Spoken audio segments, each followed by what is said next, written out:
वक्रतुंड महाकाय सूर्यकोटि समप्रभा निर्विघ्नं कुरु मे देव सर्वकार्येषु सर्वदा।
सबसे पहले हम बात करेंगे प्राकृतिक आवास यानी नेचुरल हैबिटाट में मौजूदा संख्या के आधार पर जैव प्रजातियों का वर्गीकरण की पहली श्रेणी पर, जिसका नाम है विलुप्त प्रजातियां, एक्सटिंक्ट स्पीसीज। विलुप्त प्रजातियां या एक्सटिंक्ट स्पीसीज क्या होती हैं? एक्सटिंक्ट स्पीसीज या विलुप्त प्रजाति का मतलब है इस श्रेणी में जीव जंतु या पेड़ पौधों की वे प्रजातियां आती हैं जिनका वर्तमान में कोई भी सदस्य, कोई भी प्रतिनिधि जीवित नहीं है। यानी वर्तमान में इस श्रेणी के अंदर जो भी पेड़ पौधे या जीव जंतु आते हैं उनका कोई भी प्रतिनिधि, कोई भी मेंबर वर्तमान में जिंदा ही नहीं है। यानी सारे विलुप्त हो चुके हैं, खत्म हो चुके हैं, एक्सटिंक्ट हो चुके हैं। ठीक है, तो विलुप्त प्रजातियां या एक्सटिंक्ट स्पीसीज श्रेणी के अंदर वे जीव जंतु या पेड़ पौधे आते हैं कि जिनकी प्रजाति का वर्तमान में कोई भी प्रतिनिधि जीवित नहीं है, सब नष्ट हो गए, सब खत्म हो गए। ठीक है, समझ में क्या? यानी विलुप्त प्रजाति साफ नजर आ रहा है, विलुप्त जो कि लुप्त हो चुकी है, एक्सटिंक्ट हो चुकी है। तो विलुप्त प्रजाति या एक्सटिंक्ट स्पीसीज, इस श्रेणी में जीव जंतु एवं पेड़ पौधों की वे प्रजातियां आती हैं जिनका वर्तमान में कोई भी प्रतिनिधि, कोई भी मेंबर, कोई भी सदस्य जीवित नहीं है। उदाहरण के लिए एक जंतु है, एक पक्षी है डोडो। डोडो वर्तमान में डोडो नाम का जो पक्षी है यह विलुप्त हो चुका है। डोडो प्रजाति का एक भी पक्षी वर्तमान में मौजूद नहीं है। ठीक है, तो एक जो उसका उदाहरण है वो तो है डोडो। इस तरह का होता था डोडो, देखिए आप। ठीक है, तो अगर आपसे कोई पूछे कि डोडो किस श्रेणी का पक्षी है, तो उसको हम कहेंगे विलुप्त प्रजाति का, एक्सटिंक्ट स्पीसीज का। इसी तरह से जंगली कबूतर, जो कि देखने में इस तरह का नजर आता था, ये भी, इस जंगली कबूतर की जो प्रजाति है, जो स्पीसीज है, वो भी विलुप्त हो चुकी है, एक्सटिंक्ट हो चुकी है। इसी तरह से एक विशाल किस्म का हाथी हुआ करता था, जिसको हम बोलते हैं वुली मैमथ। ऐसा दिखाई देता था। ये जो हाथी है, ये जो वुली मैमथ है, ये भी, इस प्रजाति का भी वर्तमान में कोई भी प्रतिनिधि जीवित नहीं है। यानी ये वुली मैमथ जो है वो किस श्रेणी का है, किस श्रेणी में आता है? विलुप्त प्रजातियों में, एक्सटिंक्ट स्पीसीज में। वुली मैमथ की तरह ही एक खास प्रकार का बाघ पाया जाता था, टाइगर पाया जाता था, जिसका नाम था तस्मानियन टाइगर। तस्मानियन टाइगर इस तरह का दिखाई देता था, देखिए, भेड़िया टाइप। तो ये जो खास किस्म का बाघ पाया जाता था, जिसको हम कहते हैं तस्मानियन टाइगर, ये भी, इस प्रजाति का भी वर्तमान में कोई सा भी प्रतिनिधि, कोई सा भी सदस्य जीवित नहीं है। इसका मतलब ये तस्मानियन जो टाइगर है वो भी किस श्रेणी का जीव है? विलुप्त प्रजाति का, एक्सटिंक्ट स्पीसीज का। ठीक है, तो ये तो जो हमने चार अभी उदाहरण दिए, डोडो पक्षी का दिया, जंगली कबूतर का दिया, वुली मैमथ का दिया, और ये तस्मानियन टाइगर का दिया। तो ये चारों जो हैं, डोडो पक्षी, जंगली कबूतर, वुली मैमथ, तस्मानियन टाइगर, ये चारों क्या है? विलुप्त प्रजाति के, एक्सटिंक्ट स्पीसीज के जंतु हैं। ठीक है, अब हम विलुप्त प्रजाति के, एक्सटिंक्ट श्रेणी के, एक्सटिंक्ट स्पीसीज के जो पादप हैं, पौधे हैं, पेड़ हैं, ये तो जंतु हो गए चारों।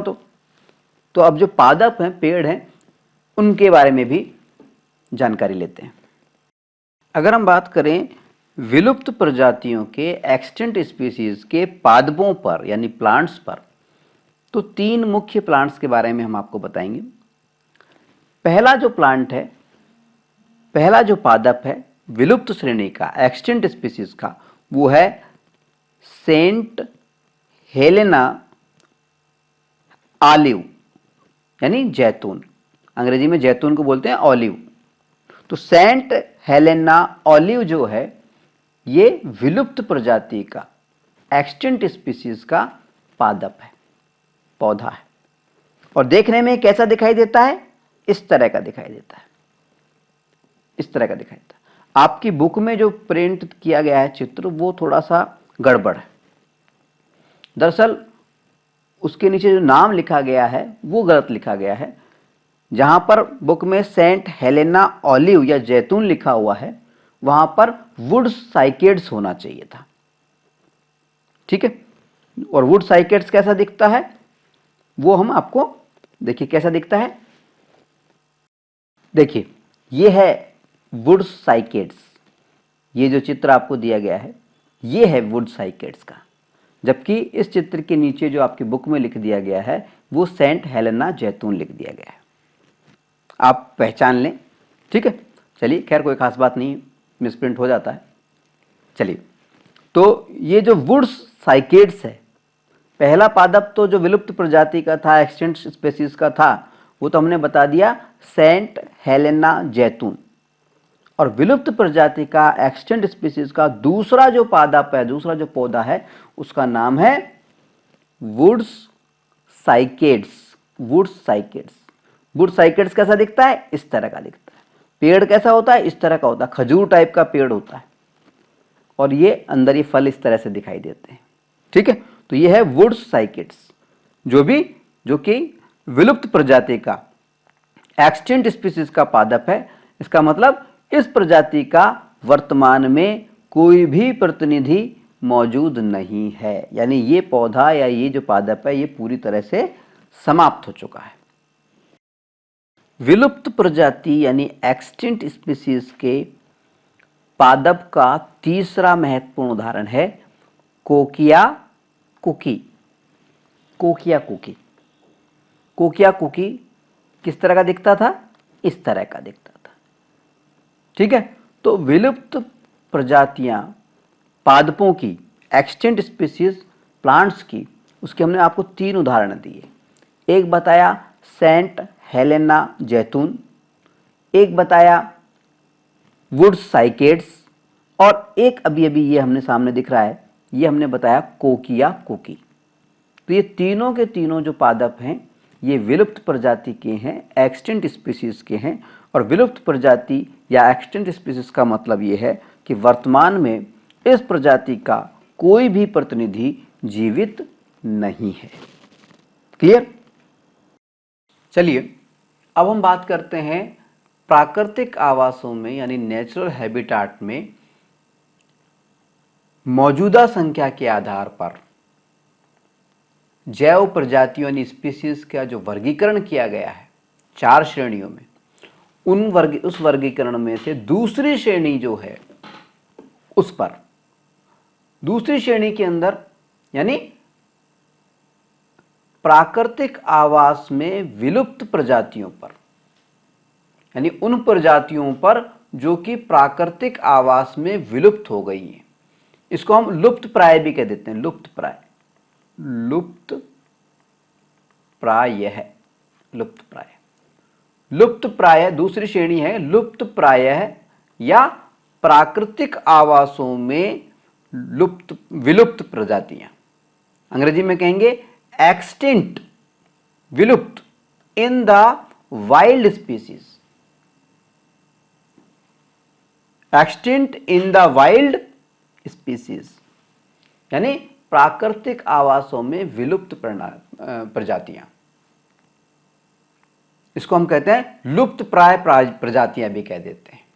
ठीक है, इस श्रेणी में जीव जंतुओं और पेड़ पौधों की वे प्रजातियां आती हैं जिनके कुछ प्रतिनिधि, कुछ मेंबर जीवित तो हैं, कुछ मेंबर बचे हुए तो हैं, जीवित तो हैं, परंतु वे प्राकृतिक आवासों में नहीं पाए जाते। नेचुरल हैबिटाट्स जो हैं उनके वहां पे नहीं पाए जाते, बल्कि उन्हें मनुष्य ने कृत्रिम आवासों में, मनुष्यों के जो खुद अपने मनुष्य निर्मित जो आवास हैं, कृत्रिम आवास हैं, उनमें संरक्षित करके रखा हुआ है।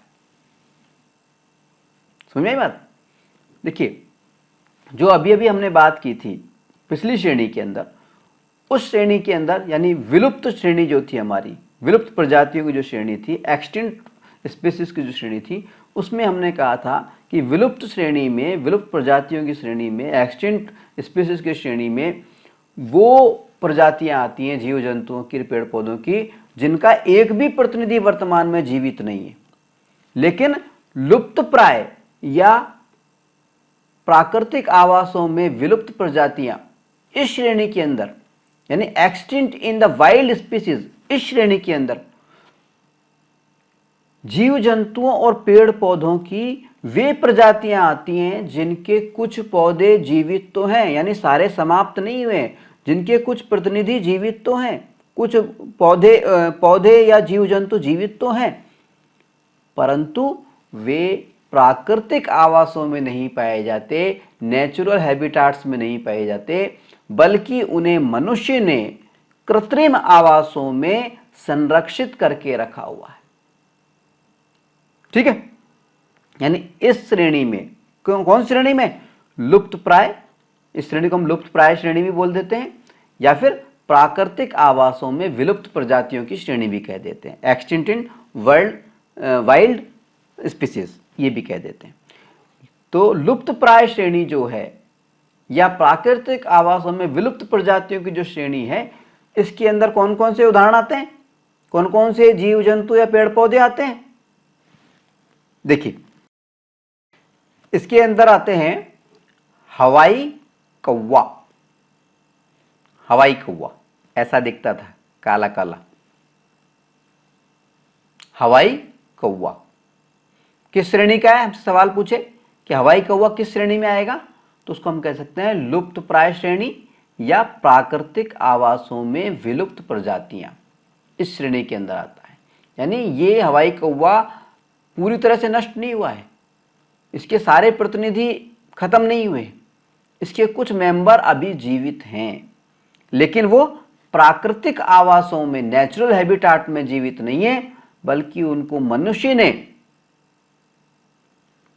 कृत्रिम आवासों में, आर्टिफिशियल जो हैबिटाट्स हैं उनके अंदर संरक्षित करके रखा हुआ है। ठीक है, तो पहला इसका उदाहरण है लुप्त प्राय श्रेणी के जो जंतु हैं उनका हवाई कौवा। लुप्त प्राय या प्राकृतिक आवासों में विलुप्त प्रजातियां, एक्सटिंक्ट इन वाइल्ड स्पीसीज का दूसरा जो महत्वपूर्ण जंतु है, दूसरा उदाहरण जो है वो है व्योमिंग मेंढक। व्योमिंग मेंढक कैसा दिखता है?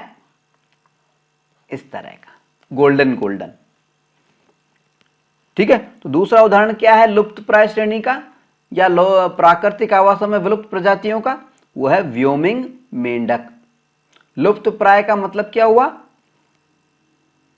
कि इस प्रजाति के सभी सदस्य समाप्त नहीं हुए हैं, कुछ सदस्य अभी भी मौजूद हैं, लेकिन वो प्राकृतिक आवासों में मौजूद नहीं है, नेचुरल हैबिटाट्स में मौजूद नहीं है, उनको मनुष्य ने कृत्रिम आवासों में, आर्टिफिशियल हैबिटाट्स के अंदर संरक्षित करके रखा हुआ है। ठीक है, तो दूसरा उदाहरण क्या हो गया? व्योमिंग मेंढक। लुप्त प्राय या प्राकृतिक आवासों में विलुप्त प्रजातियों का तीसरा जो महत्वपूर्ण उदाहरण है वो है काला मुलायम खोल वाला कछुआ, ब्लैक सॉफ्ट शेल टर्टल। कैसा दिखाई देता है? इस तरह का। तो ये जो ब्लैक सॉफ्ट शेल वाला जो टर्टल है, काला मुलायम खोल वाला जो कछुआ है, टर्टल कछुआ, ये जो है ये वर्तमान में लुप्त प्राय श्रेणी में आता है, जिसको या फिर प्राकृतिक आवासों में विलुप्त प्रजातियों की श्रेणी में आता है, एक्सटिंक्ट इन वाइल्ड स्पीसीज में आता है। इसका मतलब ये है कि ये जो कछुआ है इसके सारे प्रतिनिधि जो है वर्तमान में समाप्त नहीं हुए हैं, कुछ प्रतिनिधि इसके जीवित हैं, लेकिन वो प्राकृतिक आवासों में, नेचुरल हैबिटाट्स के अंदर जीवित नहीं है, बल्कि उनको मनुष्य ने कृत्रिम आवासों के अंदर संरक्षित करके रखा हुआ है। तो यानी कुल मिलाकर के अगर हम बात करें लुप्त प्राय श्रेणी के जंतुओं की, यानी ऐसे जंतुओं की जो कि जिनके कुछ प्रतिनिधि जीवित हैं लेकिन प्राकृतिक आवासों में नहीं, नेचुरल हैबिटाट्स में नहीं, बल्कि मनुष्य द्वारा बनाए गए कृत्रिम आवासों के अंदर वो सुरक्षित हैं। उसके अंदर हमने 3 उदाहरण आपको दिए। पहला उदाहरण दिया हवाई कौवे का, दूसरा उदाहरण दिया व्योमिंग मेंढक का, और तीसरा उदाहरण दिया ये काला मुलायम खोल वाले कछुए का, ब्लैक सॉफ्ट शेल टर्टल का। क्लियर? तो जंतुओं की बात तो हमने कर ली। अब हम थोड़ी सी बात करेंगे लुप्त प्राय श्रेणी के ही कुछ पादपों पर। ठीक है, इसमें सबसे एक जो इंपॉर्टेंट पादप है, एक ही महत्वपूर्ण पादप है जिसको हमें याद रखना है, वो कौन सा है? वो पादप है कस्तूरी आम। कस्तूरी आम, काली मतंग मैंगो, काली मैंटेंग मैंगो, कस्तूरी आम कैसा होता है? इस तरह का होता है। देखिए, ऊपर से देखने में काला काला हरा हरा टाइप होता है, बैंगनी बैंगनी काला काला टाइप, अंदर से बिल्कुल येलो होता है, कस्तूरी टाइप होता है। इसको बोलते हैं कस्तूरी आम। ये जो कस्तूरी आम है ये इंडोनेशिया एक देश है, उसका फल है। वैसे विशेष रूप से इंडोनेशिया में पाए जाते हैं कस्तूरी आम, ठीक है ना। तो ये जो कस्तूरी आम है या काली मतंग मैंगो जो है, जिसको हम कस्तूरी आम या काली मतंग मैंगो कहते हैं, ये जो पादप प्रजाति है ये लुप्त प्राय श्रेणी में आती है। लुप्त प्राय या जिसको हम कहते हैं प्राकृतिक आवासों में विलुप्त प्रजाति में आती है, एक्सटिंक्ट इन वाइल्ड स्पीसीज में आती है। इसका मतलब ये है कि कस्तूरी आम पूरी तरह से समाप्त नहीं हुआ है। काली मतंग जो मैंगो है ये पूरी तरह से समाप्त नहीं हुआ है। इसके कुछ प्रतिनिधि जीवित हैं, लेकिन वो प्राकृतिक जो आवास हैं, उनके नेचुरल जो हैबिटाट्स हैं, उनके अंदर नहीं मिलते हैं आजकल। इनको संरक्षित करके मनुष्य ने कुछ कृत्रिम आवासों के अंदर रखा हुआ है। क्लियर?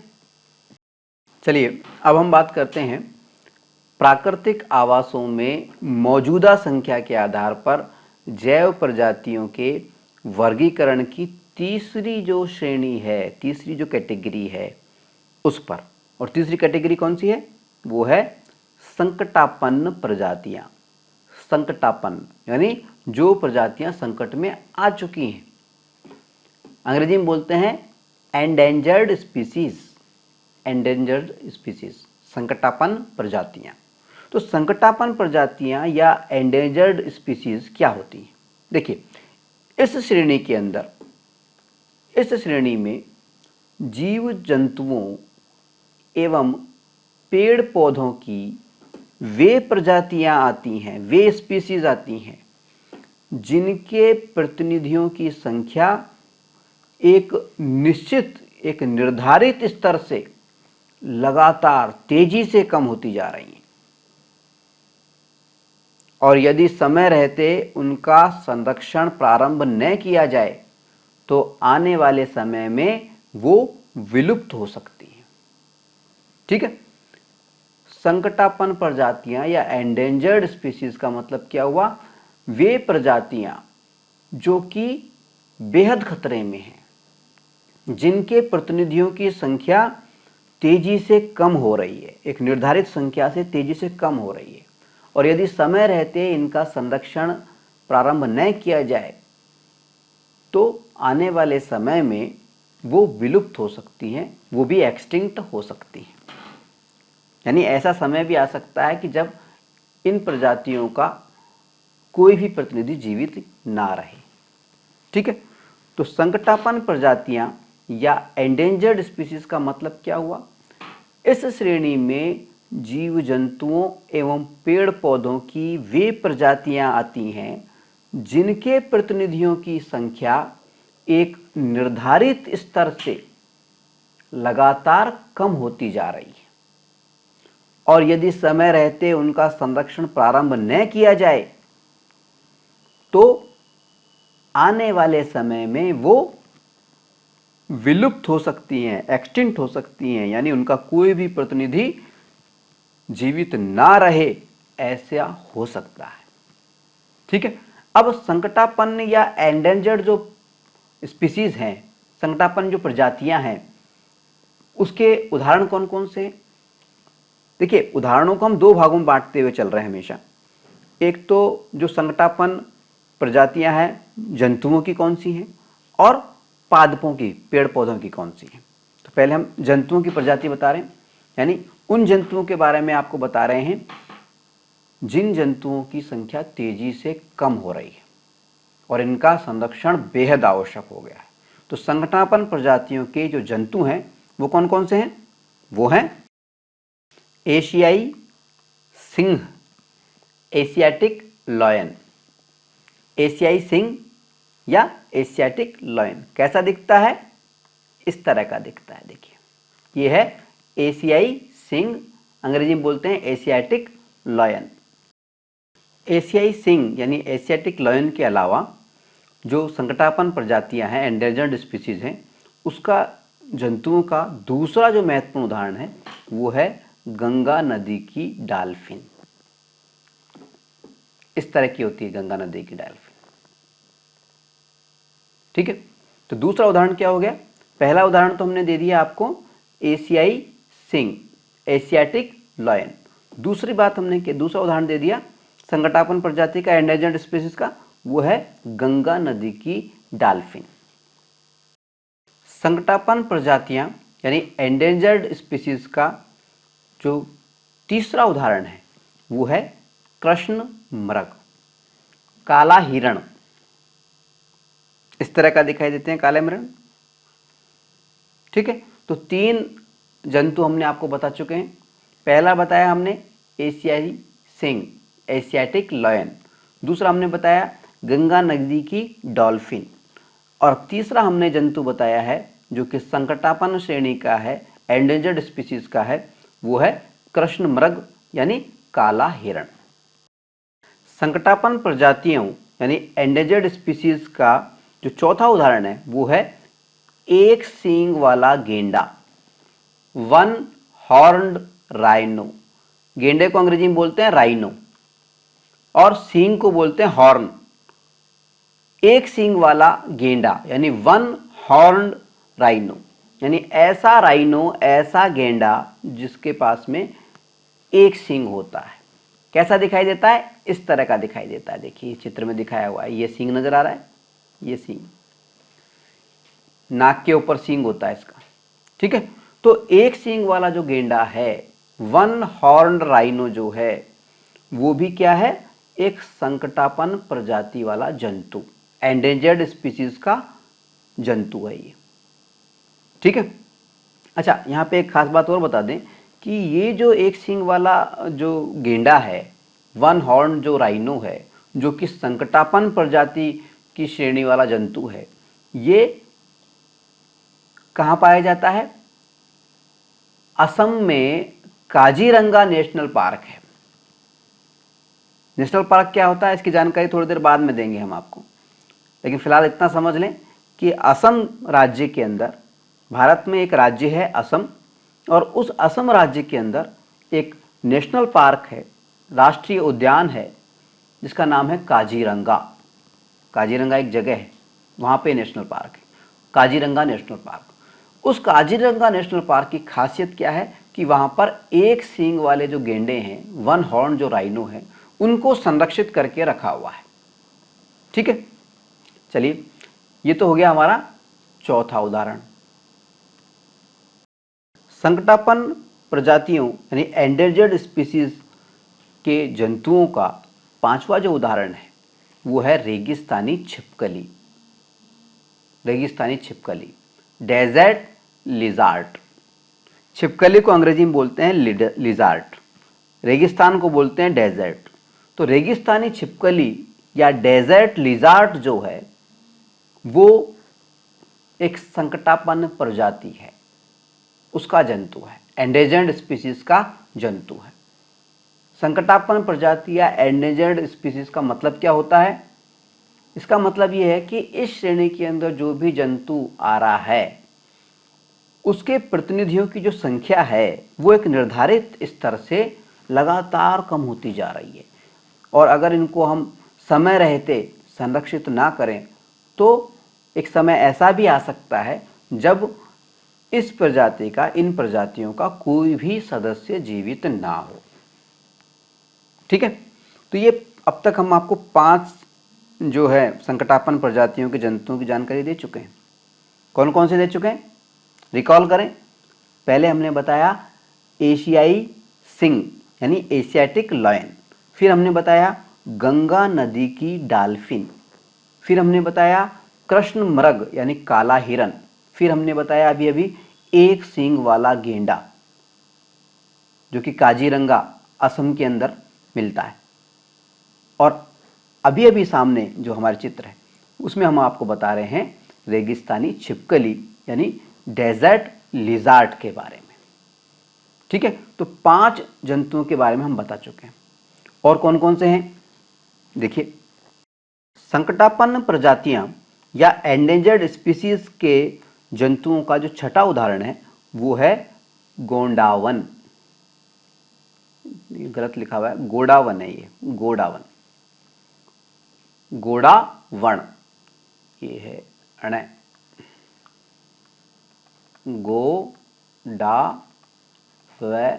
गोडावण। गोडावण एक पक्षी है। और यहाँ पे हम आपको बता दें कि गोडावण जो पक्षी है वो राजस्थान राज्य का राज्य पक्षी भी है, स्टेट बर्ड का इसको दर्जा दिया हुआ है। अगर आपसे कोई पूछे कि राजस्थान राज्य का राज्य पक्षी कौन सा है, स्टेट बर्ड कौन सा है, तो हमारा जवाब हुआ गोंडावन। गोंडावन कैसे दिखाई देता है? इस तरह का दिखाई देता है। देखिए ये दोनों ही गोंडावन है, ठीक है। तो गोंडावन जो है वो संकटापन्न प्रजाति का है, प्रजातियों वाला जंतु है, एंडेंजर्ड स्पीसीज वाला जंतु है। यानी इसकी संख्या तेजी से घट रही है एक निर्धारित स्तर से, और अगर इसका संरक्षण ना किया जाए तो ये समाप्त भी हो सकता है, ठीक है। संकटापन्न प्रजाति एंडेंजर्ड स्पीसीज का सातवां जो जंतु है वो है सोन चिरैया। सोन चिरैया कैसे दिखाई देती है? इस तरह की दिखाई देती है।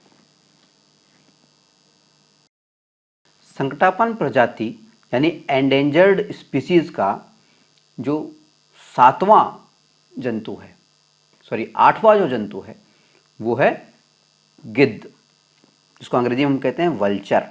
वल्चर, गिद्ध या वल्चर कैसा होता है?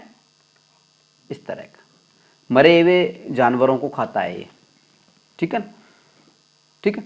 तो गिद्ध या वल्चर कैसा है? संकटापन्न प्रजाति का एंडेंजर्ड स्पीसीज का जंतु है। इसका मतलब इन गिद्धों की जो संख्या है, वल्चर्स की जो संख्या है, वो एक निर्धारित स्तर से लगातार तेजी से कम होती जा रही है। और अगर इनका संरक्षण समय रहते हम लोग नहीं करें तो एक समय ऐसा भी आएगा कि इसका कोई भी प्रतिनिधि पृथ्वी पर जीवित नहीं बचेगा, ठीक है। संकटापन्न प्रजातियों यानी एंडेंजर्ड स्पीसीज का हमारा नवा और अंतिम जो जंतु है वो है बिज्जू। बिज्जू कैसा दिखाई देता है? बिज्जू इस तरह का दिखाई देता है, बिज्जू, ठीक है। तो कुल मिलाकर के अब तक की चर्चा में हमने संकटापन्न प्रजातियों में से एंडेंजर्ड जो स्पीसीज हैं उसमें 9, कुल मिलाकर के 9 जंतुओं का आपको चित्र दिखाया है, आपको उसके बारे में बताया है। तो ये 9 जंतु कौन कौन से थे? देखिए ये थे, याद कीजिए, एशियाटिक लायन, एशियाई सिंह। दूसरा था गंगा नदी की डॉल्फिन। तीसरा था कृष्ण मृग या काला हिरण। चौथा था एक सींग वाला गेंडा। पांचवा था रेगिस्तानी छिपकली, डेजर्ट लिजार्ड। पांचवी और अपनी छठी थी गोंडावन, राजस्थान का राज्य पक्षी। सातवां था सोन चिरैया। आठवां था गिद्ध। और नौवां ये जो है ये है बिज्जू, ठीक है। तो ये तो हमने बात कर ली संकटापन्न प्रजातियां यानी एंडेंजर्ड जो स्पीसीज है उसके जंतुओं की। अब हम कुछ जो पौधे हैं, जो पादप हैं संकटापन्न प्रजातियों के, एंडेंजर्ड स्पीसीज के, उनके बारे में जानकारी प्राप्त करेंगे। और इसमें कुछ उदाहरण हैं। कौन कौन से उदाहरण हैं? एक तो जैसे फोग, फोग का पौधा होता है, एक रोहिड़ा का पौधा होता है, एक गुगुल एक पौधा होता है, एक इंद्रोक एक पौधा होता है, एक पनीरबंद एक पौधा होता है। अब ये कैसे कैसे दिखते हैं, आइए देखते हैं। देखिए संकटापन्न प्रजातियां यानी एंडेंजर्ड जो स्पीसीज हैं उनके लगभग हम 5 पादपों के बारे में आपको बताएंगे। ये जो पहला पादप हम दिखा रहे हैं आपको ये है रोहिड़ा। रोहिड़ा ये किस श्रेणी में आएगा? संकटापन्न प्रजातियों में। यानी वर्तमान में इसके कुछ प्रतिनिधि मौजूद हैं, लेकिन अगर, और ये प्रतिनिधि जो मौजूद हैं इन प्रतिनिधियों में भी क्या है कि इनकी जो संख्या है वो तेजी से एक निर्धारित संख्या से कम होती जा रही है और समय रहते अगर इनका संरक्षण ना किया जाए तो ये आने वाले समय में विलुप्त हो सकते हैं। तो ये पहला जो पौधा हमने बताया ये है रोहिड़ा। इस तरह के इसमें फूल लगते हैं रोहिड़ा के। रेगिस्तान में हमारे राजस्थान में पाया जाता है। और यहाँ पे एक खास बात और बता दें आपको कि रोहिड़ा के जो फूल होते हैं उस रोहिड़ा के फूल को राजस्थान के अंदर राज्य पुष्प, स्टेट फ्लावर का दर्जा दिया गया है। अगर हमसे कोई पूछे कि राजस्थान का राज्य पुष्प कौन सा है, स्टेट फ्लावर कौन सा है, तो हमारा जवाब होगा रोहिड़ा। ठीक है।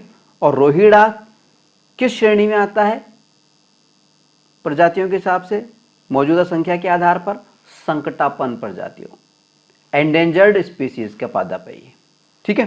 तो पहला तो हमने बता दिया आपको संकटापन्न प्रजाति का पादप रोहिड़ा। संकटापन्न प्रजाति या एंडेंजर्ड स्पीसीज का दूसरा जो उदाहरण है उसके पादप का वो है इंद्रोक।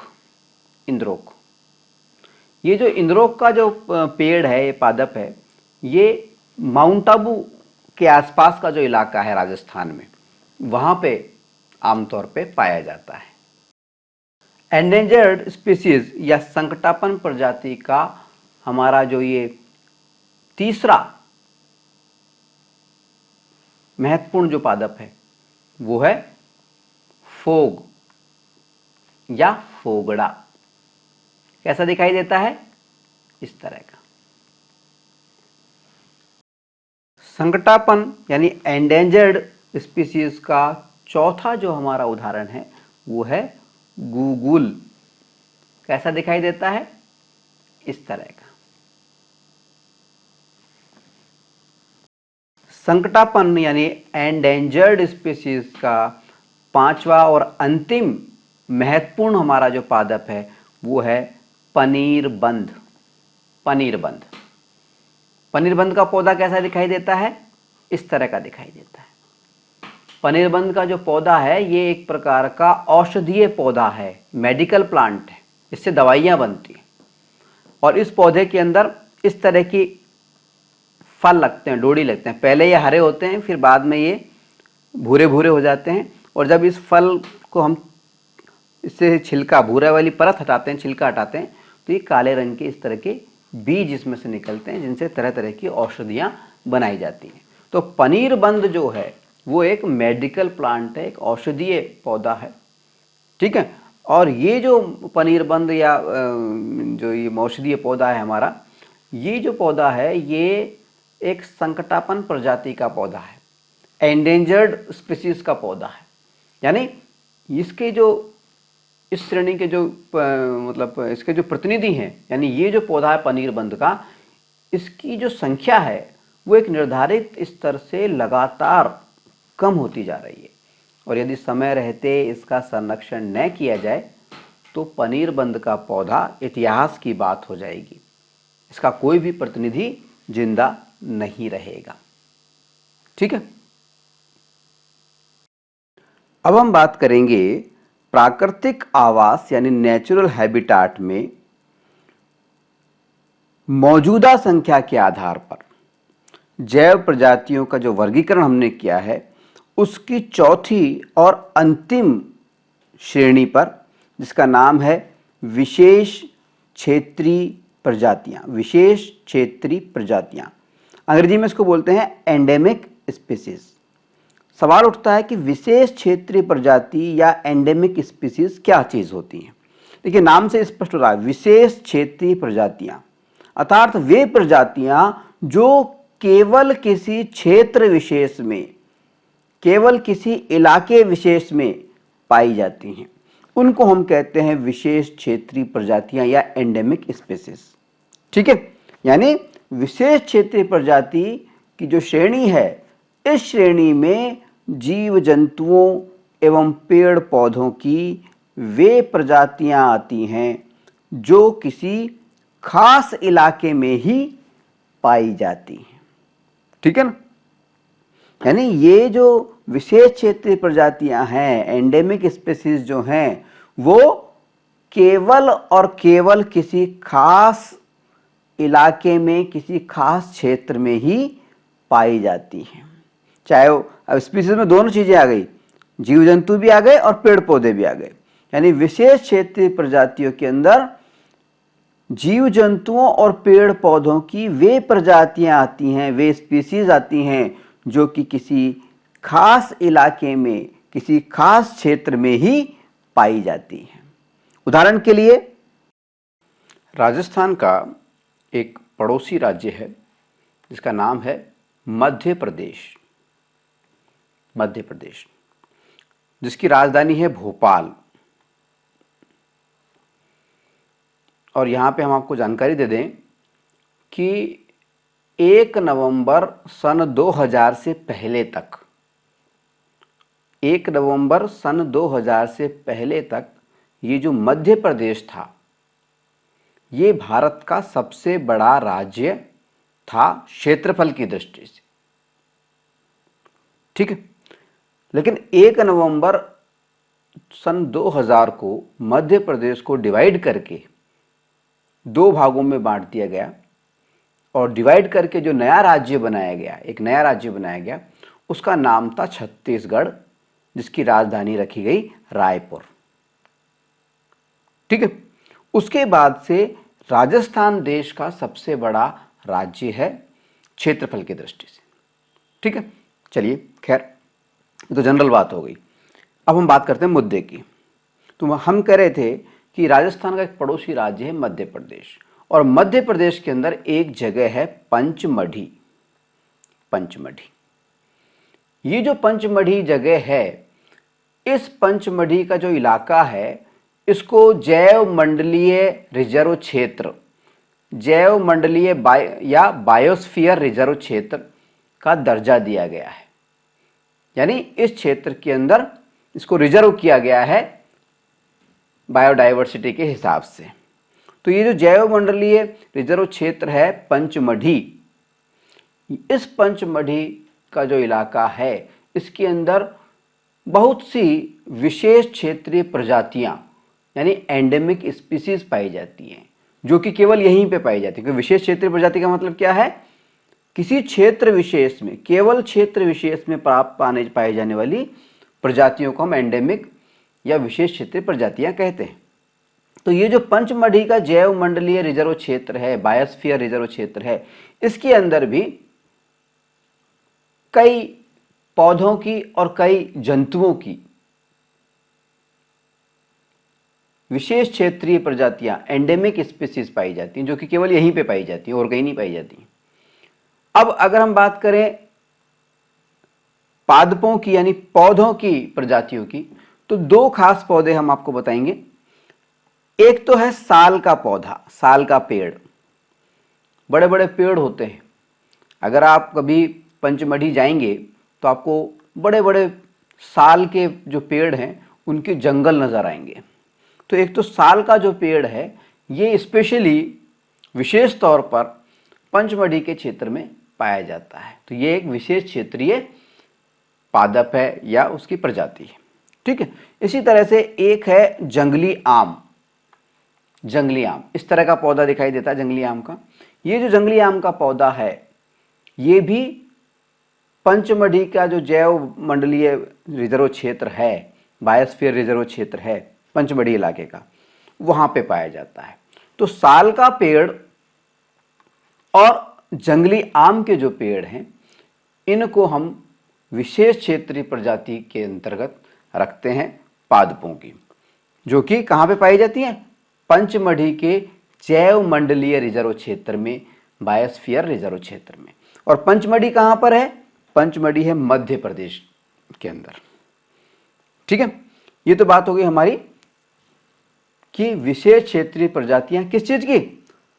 पादपों की, पेड़ों की। अब हम बात करते हैं जंतुओं की विशेष क्षेत्रीय प्रजातियों की, जो कि इसी पंचमढ़ी जैव मंडलीय जो क्षेत्र है, रिजर्व क्षेत्र है, यहां पे पाई जाती हैं। ये कौन सी हैं? केवल पंचमढ़ी जैव मंडलीय बायोस्फीयर रिजर्व क्षेत्र में पाए जाने वाली विशेष क्षेत्रीय प्रजाति जंतु प्रजाति खास तौर पे, उसके दो उदाहरण हम आपको देंगे। एक तो है भारतीय विशाल गिलहरी। गिलहरी को बोलते हैं स्क्वेरल, स्क्वेरल अंग्रेजी में बोलते हैं स्क्वेरल, SQUIRREL, स्क्वेरल। तो एक तो है भारतीय विशाल गिलहरी और दूसरी है उड़ने वाली गिलहरी। इस तरह की भारतीय विशाल गिलहरी इस तरह की दिखाई देती है, काफी बड़ी दिखाई दे रही है, साफ ही नजर आ रहा है। तो भारतीय विशाल गिलहरी, इसको गिलहरी को हम बोलते हैं स्क्वेरल। तो स्क्वेरल जो है, भारतीय विशाल गिलहरी जो है उड़ने, और दूसरी है उड़ने वाली गिलहरी, ये दोनों जो खास प्रकार की जंतु प्रजातियां हैं, ये कहाँ पे पाई जाती हैं? मध्य प्रदेश में पंचमढ़ी जो जैव मंडलीय बायोस्फीयर या रिजर्व क्षेत्र है, वहां पे पाई जाती हैं। तो कहने का तात्पर्य यह है कि ये दोनों कैसी हैं? विशेष क्षेत्रीय प्रजातियां, एंडेमिक स्पीसीज। और विशेष क्षेत्रीय प्रजातियां, एंडेमिक स्पीसीज का मतलब क्या होता है? इसका मतलब होता है कि इस श्रेणी में जो जीव जंतु और पेड़ पौधे आ रहे हैं, ये वो प्रजातियां हैं जो कि किसी खास इलाके में ही पाई जाती हैं। जैसा कि हमने अभी अभी आपको बताया कि मध्य प्रदेश में जो पंचमढ़ी जैव मंडलीय रिजर्व क्षेत्र है, पंचमढ़ी बायोस्फीयर रिजर्व जो क्षेत्र है, वहां पर दो तरह के तो पौधे, यानी साल के जो वन हैं, साल के जो पेड़ हैं वो, और जंगली आम के जो पेड़ हैं वो खास तौर पे पाए जाते हैं और केवल वहीं पे पाए जाते हैं। इसी तरह से दो खास तरह के जो जंतु हैं वो भी पंचमढ़ी जैव मंडलीय रिजर्व क्षेत्र में पाए जाते हैं, जैसा कि हमने आपको बताया है। वो है भारतीय विशाल गिलहरी और नंबर 2 है उड़ने वाली गिलहरी। ठीक है, तो ये तो बात हो गई हमारी विशेष क्षेत्रीय प्रजातियों की, जो कि पंचमढ़ी का जो जैव मंडलीय रिजर्व क्षेत्र है वहां पे पाई जाती है। अब हम बात करते हैं हिमालय क्षेत्र की। हिमालय क्षेत्र में भी कुछ खास प्रजाति के जंतु पाए जाते हैं। ये कौन से हैं? आइए देखते हैं। हिमालय क्षेत्र में पाए जाने वाली विशेष क्षेत्रीय प्रजाति का जो जंतु है वो है बर्फीला तेंदुआ। कैसा दिखाई देता है? इस तरह का बर्फीला तेंदुआ। अंग्रेजी में इसको बोलते हैं स्नो लेपर्ड। तेंदुए को अंग्रेजी में बोलते हैं लेपर्ड। ठीक है, तो हिमालय क्षेत्र में पाए जाने वाली एक प्रमुख विशेष क्षेत्रीय प्रजाति का जो जंतु है वो है बर्फीला तेंदुआ, यानी स्नो लेपर्ड। आगे बढ़ने से पहले हम आपको थोड़ी सी एक एक्स्ट्रा जानकारी दे देते हैं। हालांकि ये जानकारी आपके पाठ का हिस्सा नहीं है, पाठ्यक्रम का हिस्सा नहीं है, लेकिन फिर भी जीवन में ये काम में आएगी, इसलिए हम आपको ये जानकारी दे रहे हैं। देखिए, आपने बहुत सारे जानवर देखे होंगे। देखिए, ये भी आपको दिखाई दे रहा है, ये भी दे रहा है, ये भी दे रहा है। हम आम बोलचाल की भाषा में इन सभी को शेर मानते हैं, या कभी कोई टाइगर कह देता है। लेकिन शेर में, बाघ में, तेंदुए में और चीते में, ये 4 तरह के जानवर हैं। इन चारों में अंतर होता है। ठीक है, शेर, बाघ, तेंदुआ और चीता, 4 तरह के जानवर हैं। इनमें अंतर होता है। क्या अंतर होता है? चित्रों को देख करके हम समझते हैं। देखिए, पहला ये जो चित्र है ये है सिंह या शेर का, जिसको कि अंग्रेजी में हम कहते हैं लॉयन। ठीक है, और देखिए इसमें साफ नजर आ रहा है कि इसकी देखिए दाढ़ी टाइप है, बाल हैं। तो ये तो होता है शेर या सिंह या लॉयन। ठीक है, और ये दूसरा जो चित्र आपको नजर आ रहा है ये वाला, इस चित्र में जो जानवर है उसमें देखिए धारियां बनी हुई, धारियां बनी हुई, काले रंग की और ऑरेंज कलर की धारियां बनी हुई, और इसके चेहरे में और इसके चेहरे में फर्क है।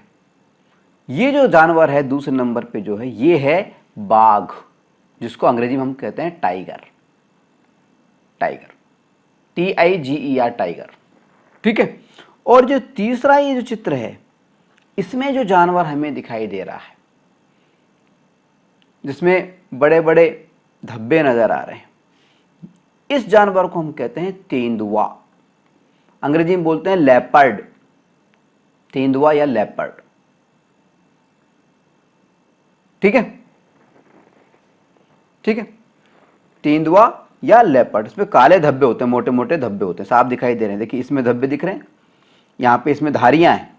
बाघ के अंदर, टाइगर के अंदर धब्बे नहीं होते, धारियां होती हैं। और शेर में तो धारियां भी नहीं होती हैं। ठीक है। अब देखिए चौथा चित्र देखिए, ये जो जानवर आपको दिखाई दे रहा है, ये वास्तव में है चीता। अधिकांश लोग बाघ को या तेंदुए को, इसको सबको चीता बोलते हैं, लेकिन ये चीता नहीं। चीता ये वाला है, चौथे नंबर का जो ये चित्र बना हुआ है, ये है चीता।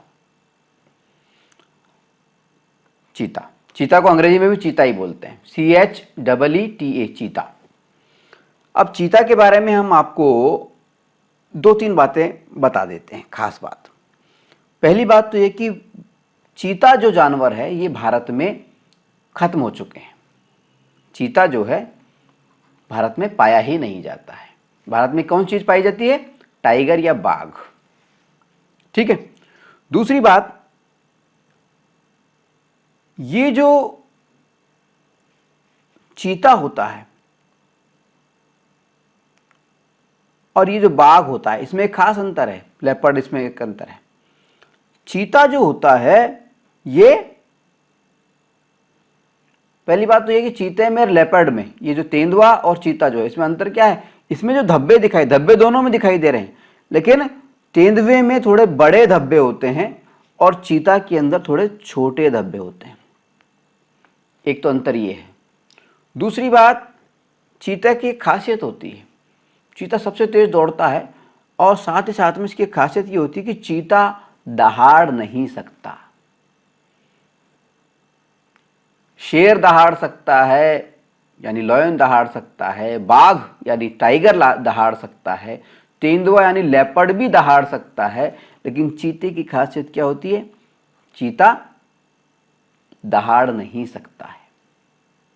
दूसरी, इसके जो शरीर पे जो धब्बे होते हैं, स्पॉट्स होते हैं काले रंग के, ये बारीक होते हैं। ठीक है। और इसका सिर भी थोड़ा छोटा होता है, बिल्ली टाइप का, थोड़ा तेंदुए से छोटा सिर होता है थोड़ा सा। देखेंगे सिर की आकृति थोड़ी छोटी होती है, इसकी बड़ी है आकृति। ठीक है।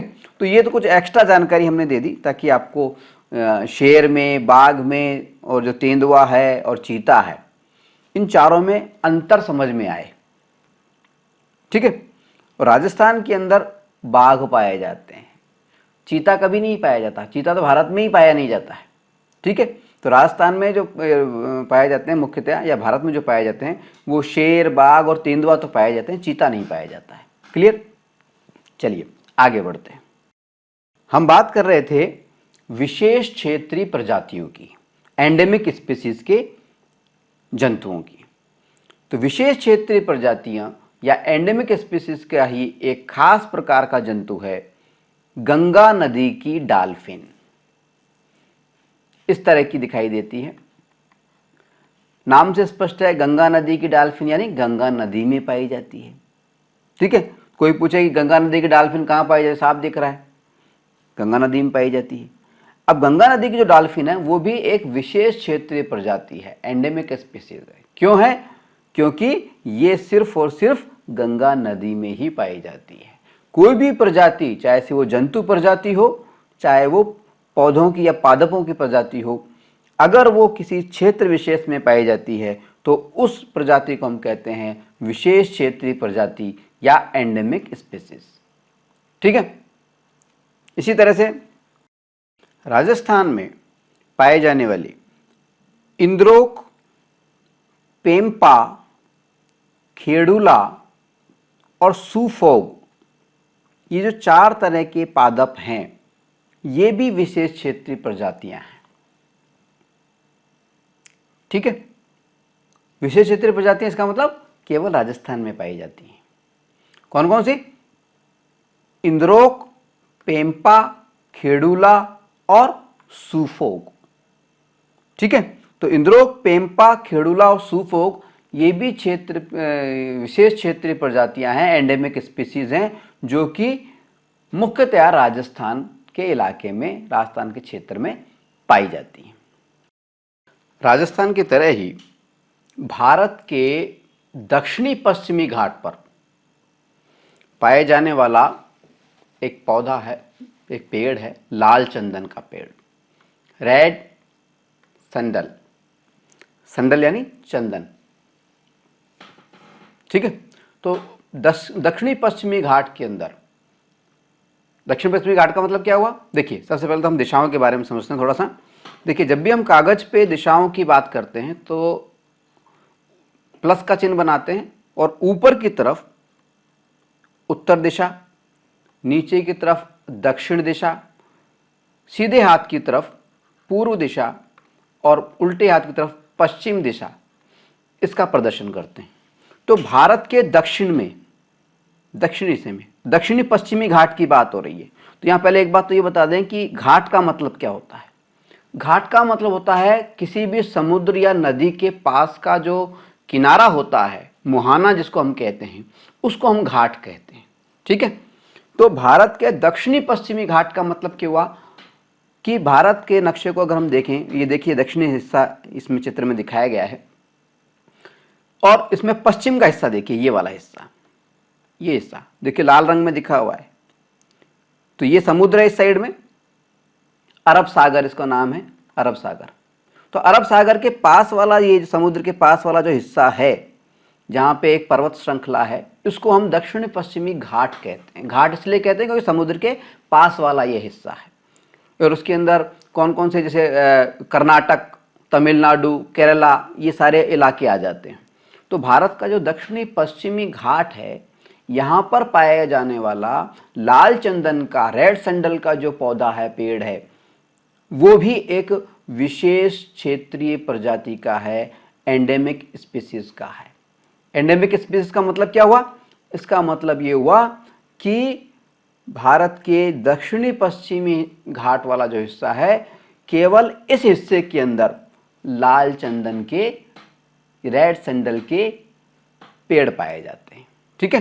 तो दक्षिणी पश्चिमी घाट पर भारत के पाए जाने वाला जो लाल चंदन का पेड़ है, वो भी एक विशेष क्षेत्रीय प्रजाति है, एंडेमिक स्पीसीज है।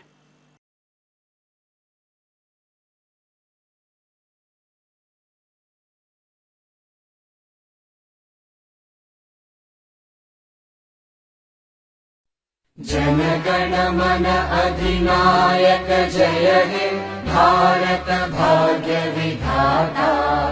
पंजाब सिंध गुजरात मराठा द्राविड उत्कल गंगा। विंध्य हिमाचल यमुना गंगा उच्चल जलधि तरंगा। तव शुभ नामे जागे, तव शुभ आशीष मांगे। गाहे तव जय गाथा, जन गण मंगलदायक जय हे भारत भाग्य विधाता। जय हे जय हे जय हे, जय जय जय जय हे।